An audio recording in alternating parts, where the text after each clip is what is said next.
Good morning. Morning, Graham. As you heard, my name is Christiaan.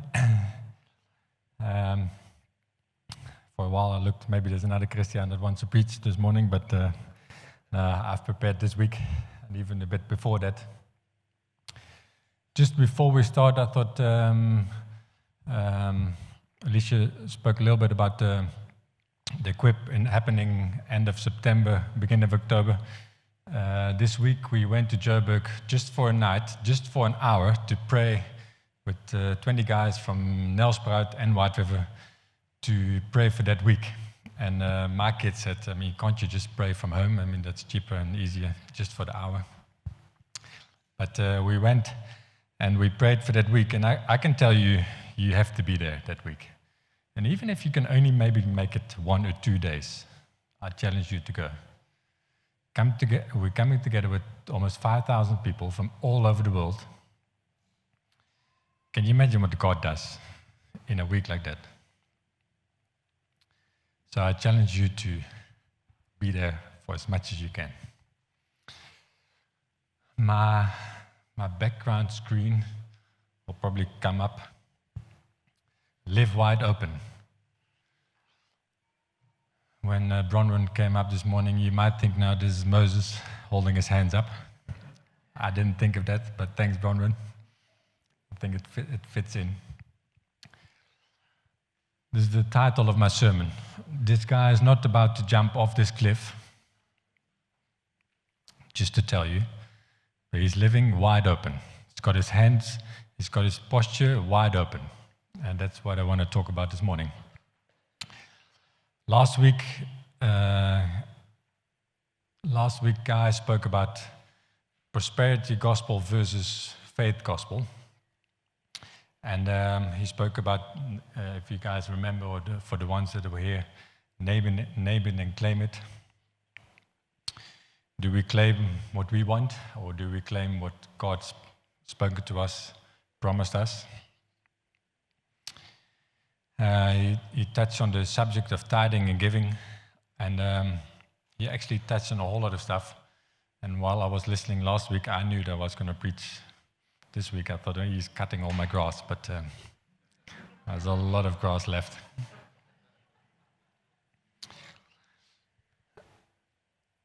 Coming from the Netherlands, this type of grass is very strange because it's all brown and grey and very dead. But I can tell you there's a lot of grass left. So I want to build on top of Guy's message, I want to build on top of Guy's message, what he spoke about last week, and build onto it. And some things you might think, even I was thinking this week, when I was preparing, I was asking myself the question, is this prosperity gospel? No, this is faith gospel. Is this faith gospel? No, maybe this is prosperity gospel. So I challenge you to also to figure out that line yourself.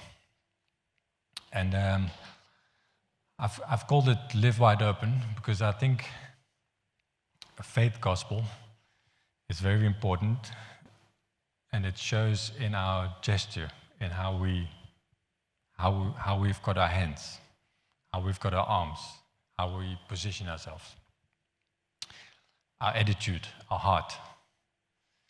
A bit more about that just now.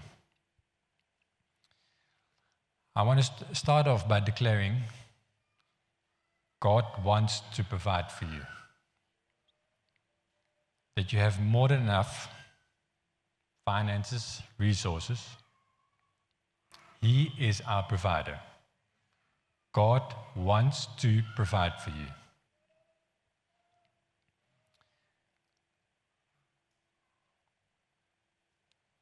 This morning we sang, we proclaim, and I will not fear. It was almost, I don't know if you saw what was happening, it almost became a rap. I will proclaim and I will not fear. You know why? Because He's our provider. He wants you to overflow. And I do realize that maybe right now you sit here and you think, I don't always feel that flow, or Chris, this is against to what's happening in my life. I'm just now we'll open up the Bible. I'm quoting the Bible here. He wants you to overflow. When God made the earth, he said in Genesis, it's very good. Good is God's nature. Good is God's nature. God's nature is only good. It's God's nature to do it very good and to care and provide in an overflow. God doesn't sit on this throne and looks at us and thinks, okay, today let's bless Mark a little bit. Now he's behaving a little bit. Let's go over to Eugene. I don't really like what he's doing. Let's pull it away a bit. Let's look for somebody else. That's not God. God's nature is to overflow, which means it flows out of him. James 1, verse 17 says, whatever is good and perfect is a gift coming down to us from God, our Father, who created all the lights in the heavens. He never changes or casts a shifting shadow. He chose to give birth to us by giving us his true word, and we, out of all creation, became his prized possession. Whatever is good and perfect is a gift coming down to us from God. Good things from the Father we often call a blessing. And he blesses us with a life. With life. Life through Jesus Christ, his Son. He blesses us with health, wisdom, courage, family, friends, resources, finances, and a whole lot more. His blessing is upon us all the time. His blessing is upon us all the time. And maybe you don't see it every day. God's blessing is upon us all the time. You know, we couldn't even breathe without him. If he would leave this universe, I don't even want to go there, what it would look like. Or what this church would look at this morning. We need to start about Abram. And in Genesis 12, where God says to Abram, in verse 2, I will make you into a great nation. I will bless you and make you famous, and you will be a blessing to others. I will bless those who bless you and curse those who treat you with contempt. All the families on earth will be blessed through you. No conditions. God didn't say unless or if. No conditions. I will make you into a great nation, and I will bless you and make you famous. Why did he bless Abram? Why did God bless Abram?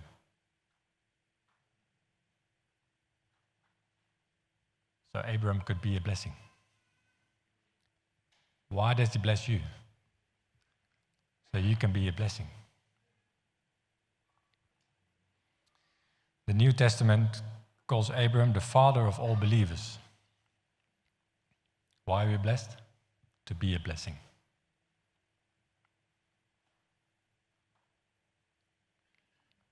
Where does blessing come from? I think I've said it already a bit, but where does it come from?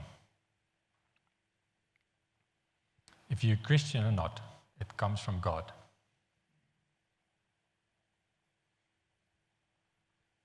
Have you thought about that? It's not just because you said yes to Jesus. I hope you actually said yes to Jesus. And if not, it's never too late. But it's not because of your decision or the choices you made. It's because of God's nature. We are his prized possession. James said, The definition of prized possession is a high value to the owner. God sent His only Son to us so that we can live wide open. Do you see in all of this that everything comes from Him and everything belongs to Him? If you just think about that a little bit. If everything comes from Him, who does it belong to? Maybe you say, Christiaan, that's fine, but I've worked hard for it. I've studied for years. I got my diploma and everything on top of it. I worked for it, so now it's mine. I got the job. I worked, and now it's mine. It's true, that's why you get a salary.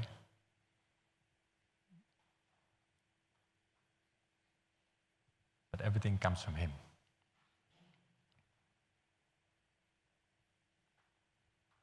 Our family, our kids, our physical possession, our wisdom, you name it. I think that's why living debt-free is such a freedom. I spoke to somebody last week. He said, I'm about to pay off my house this week, my bond. I said, yay, that's good news. We don't often talk that language, do we? We do sometimes say, no, I bought a new car. Meanwhile, you signed the lease. But I said to the guy, you're going to experience freedom after you made that last payment for your house. And you must hear me well, I'm not saying a bond is wrong. I think one of the good things to go to the bank for might be a bond and make a plan to pay it off. But not having a bond is a lot of freedom. You know why? Because it's not the bank's anymore. It's yours. And whatever is yours is His. Maybe you say, yeah, but my bank's got a Christian background. It doesn't work like that. And we as a family have been there too. We went to the bank for a bond. But I can also tell you, out of experience, that having no bond gives a lot of freedom. So I want to challenge you. And for some, it's even buying a TV or a fridge on a credit card. Think about it. Who does it belong to? What you buy? Do you really need that 4x4 or can it be a 2x4? I see Cameron smiling here. Cameron thinks, no, it needs to be a 4x4.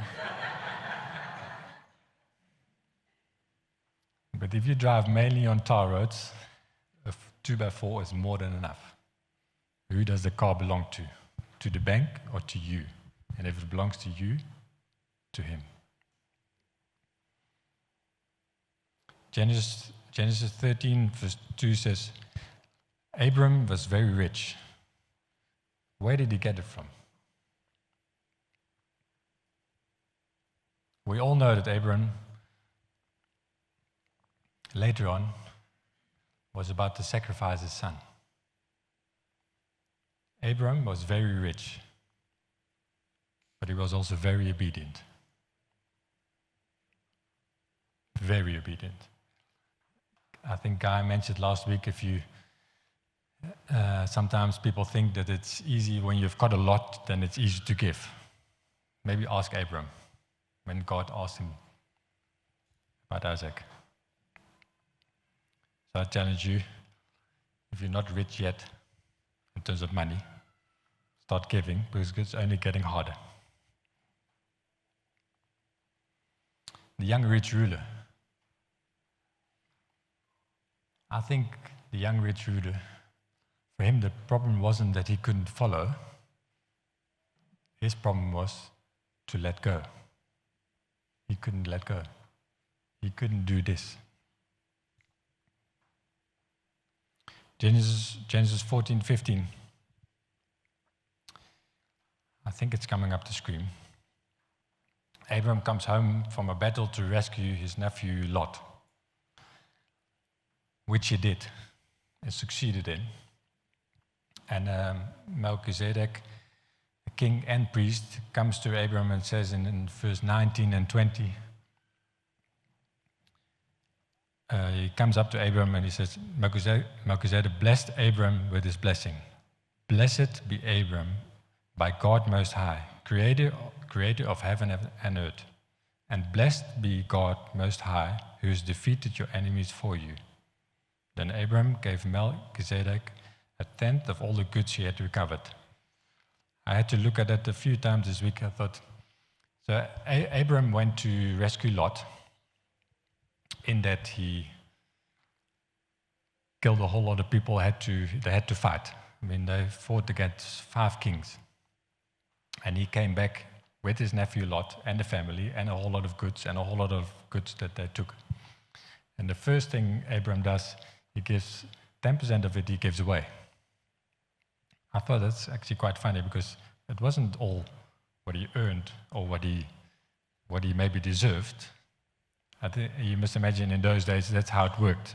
You went somewhere, they fought, there was a big war, they came back with a lot of stuff. The first thing Abram does is he gives away 10% of that stuff.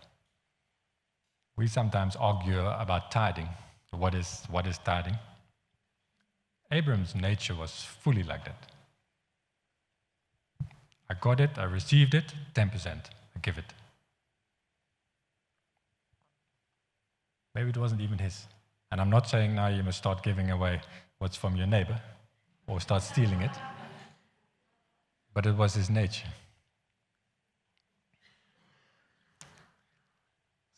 Cedric lives close to us. If he starts giving away my lawnmower, that will be a bit strange. We might fight over it first. I'm not too sure if I want to fight with you actually, but... And after that, the king of Sodom says, give me back my people, but you can keep all the stuff that you've recovered, that you have recovered. So in those days, people were from high value. And the king of Sodom says, give me back my people, but you can keep the stuff that you recovered. And in verse 22 and 23, Abram says, I solemnly swear to the Lord, God Most High, creator of heaven and earth, that I will not take so much as a single thread or sandal thong from what belongs to you. Otherwise you might say, I'm the one who made Abram rich. I will accept only what my young warriors have already eaten. You couldn't give that back because it was eaten. And I request that you give a fair share of the goods to my allies, Aner, Eshol, and Mamre.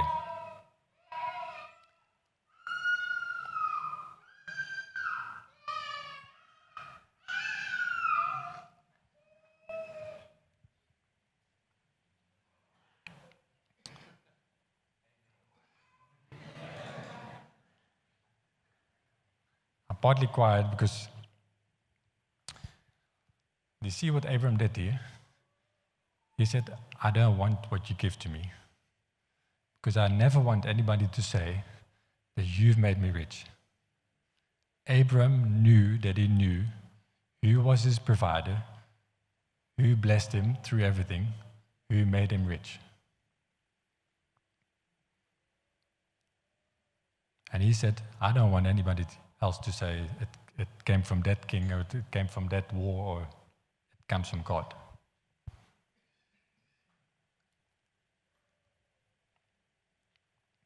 He was very confident in where his blessing came from. As a son or daughter, it's important for us that we are confident in who our provider is. And if you're not fully confident,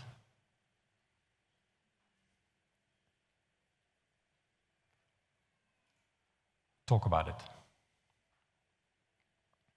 Pray, ask somebody, do something about it, because it's important.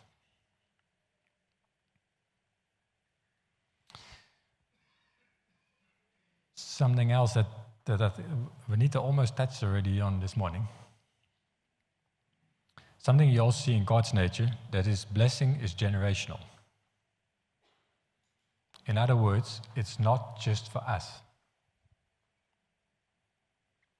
We are blessed to be a blessing. In Genesis 15, I'm not too sure if it will come up the screen, but it says, sometime later the Lord spoke to Abraham in a vision and said to him, "Do not be afraid, Abraham, for I will protect you, and your reward will be great."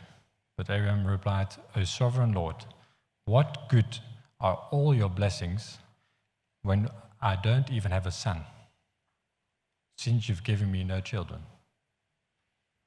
So Abraham fully realized what he all received from God, but he also realized that he couldn't hand it over. And I think we all know what happened. God promised him a son. And not a son of one of his servants, but his own son. God doesn't look only at you, He looks at your family, He looks at your kids, He looks at the next generation and next generation. Are we holding up our hands just for the now? Or do we look at the stuff that we've got in our hands just for now? Or do we look at the next generation? I think it's important for us to understand that to make choices, not only based on now, but about what's to come. And if you've got kids, it's a little bit easier because they keep asking for stuff. But I know when they're out of the house, it's still money flowing out. But don't only look at the now. I want to share part of a bit of a, or not a bit, personal story about God's blessing for us and how I can only testify of that it's not mine, it's His. And in 2010, we bought the house we were living in. Most of you know, I grew up in the Netherlands. And got married and lived in a house. And after a while, we got married and we bought a house that we could afford. We were very happy with it, and that's what you do when you get married. It was the next step. But I grew up in the country, almost on a farm. And for the 3 years that we lived in the house that we just bought after we got married, I kept on looking on Property 24, something else in the Netherlands, but because I thought, this is not living. I'm used to space and stuff. 2010, we bought a house outside of town in the middle of the forest. Something that I could have never imagined that we would live there as a family, that I would live there and us as a family. And we were very overwhelmed by what God gave us and how He did it. And not because we earned it, I can tell you that. And now you'll think, okay, what did you do wrong? No, we didn't earn it. It was just because of His goodness. And we found ourselves thinking, okay, Lord, thank you for this. It's enough. This is it. You've done good to us. Thank you. And often with saying thank you, we close our hands. We pull them back, and now we're holding it. But we felt God saying, and I couldn't imagine that God would do more. And maybe you recognize it. Sometimes God blesses you, He gives you something, and you think, okay, thank you. But there's more. And He said to us, to Bianca, my wife, and I, He said, the tap is not closed. I want to declare of you this morning, the tap is not closed. By then, didn't really knew what it meant, but we didn't forget it. And by saying the tap is not closed, the tap is open, that means the water is flowing. It means the river is flowing. And the river flows, normally a river flows one way, flows down the mountain. But I think God's river also flows both ways. Because I can also tell you that in all of it, God stretched us. He often asked us to give big amounts. That I can tell you stretched us. That I double-checked. But we did. The river flowing out of us. But he said, the tap's not open. Or the tap is not closed. 2 years later,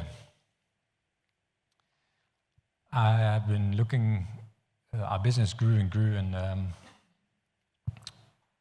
as man, you get more and more stuff, and that's sort of what happened in our business. So our premises became too small.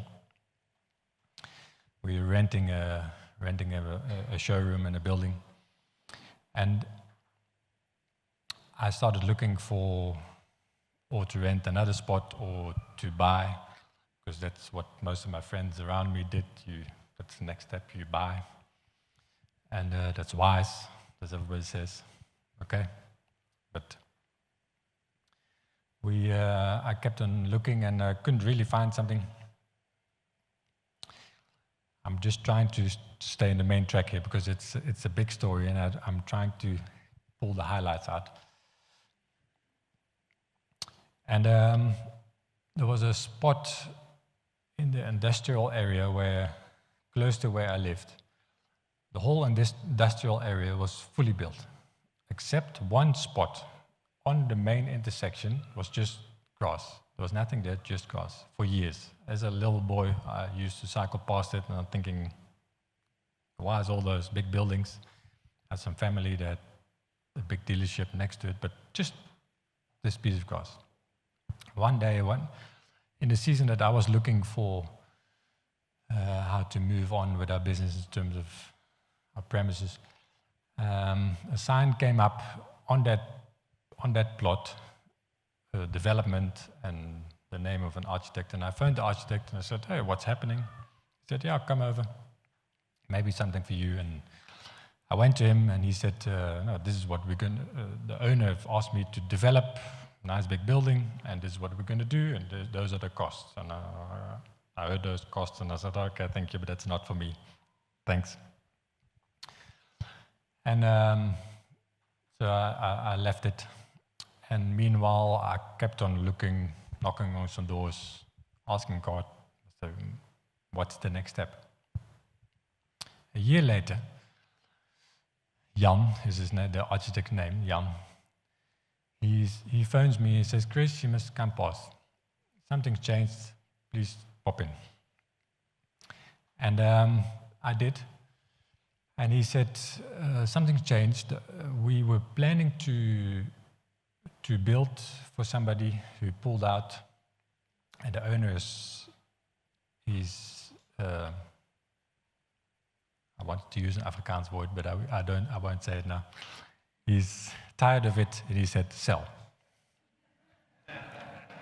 Hey, you all know the word.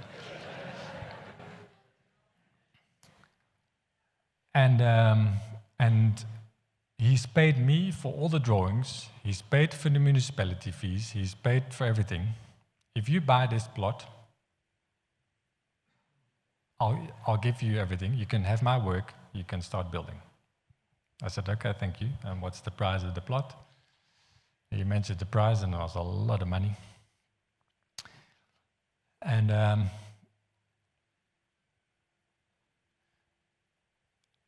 I went home and I asked my bookkeeper. I said, "Can you make an Excel sheet with like down payments and interest and all those things, just monthly how it works?" And she did. And one night I sat, probably the same night, I sat behind my laptop looking at that Excel sheet with big amounts, not the amounts that I was used to at all. And I sat behind my laptop looking at that Excel sheet, and I felt God saying, stop calculating, trust me.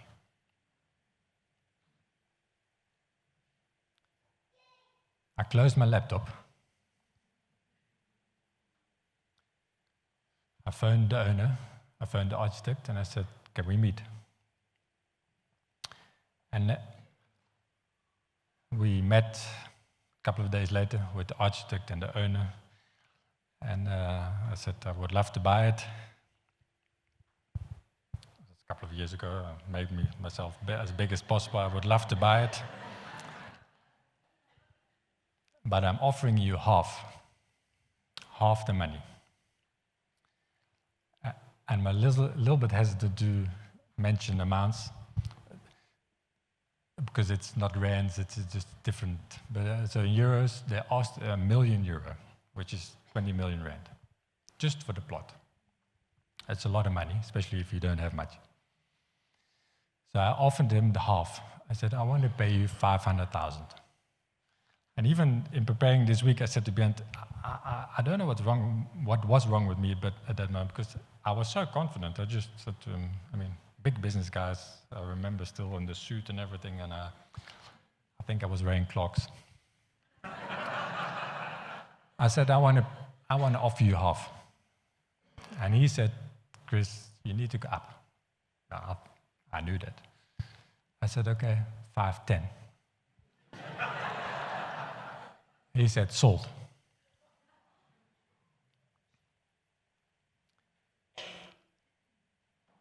Sold. I went to the bank, and after bank number 4, they said, Chris, you lost it. You are nuts. This is way too big investment for your type of business, and this is not going to work. So you can imagine that took a couple of weeks. And I knew God had spoken to me. Stop calculating, trust me. So I was about to phone the owner and said, no, it's not going to work. I thought, no, that can't be. God is in it. And long story short, I met somebody a young guy that had just sold his business, and he said, Chris, are you confident to do this? I said, yeah. Okay, I'll borrow you the money, which he did, and he helped me along.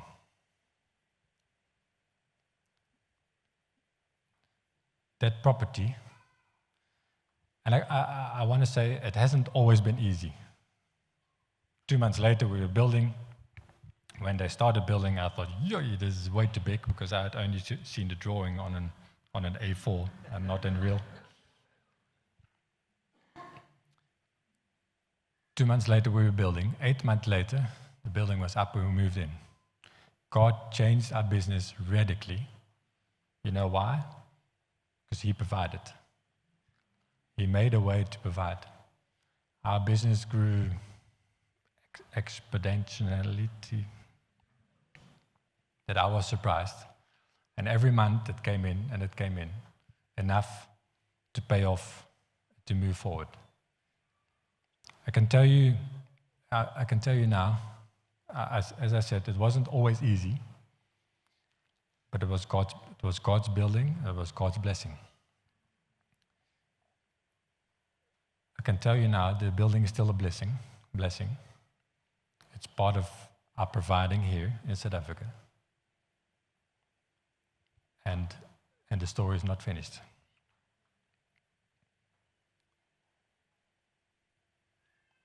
Why am I sharing this? Faith gospel is very real to me.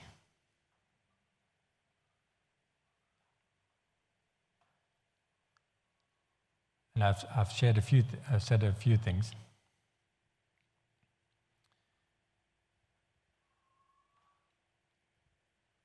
And to go back to stop calculating, trust me, I want to ask you this morning, what are you trying to calculate?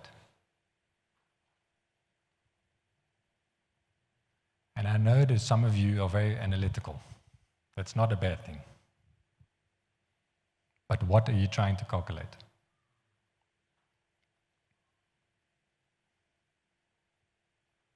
Are you trusting Him in the decisions to make in front of you?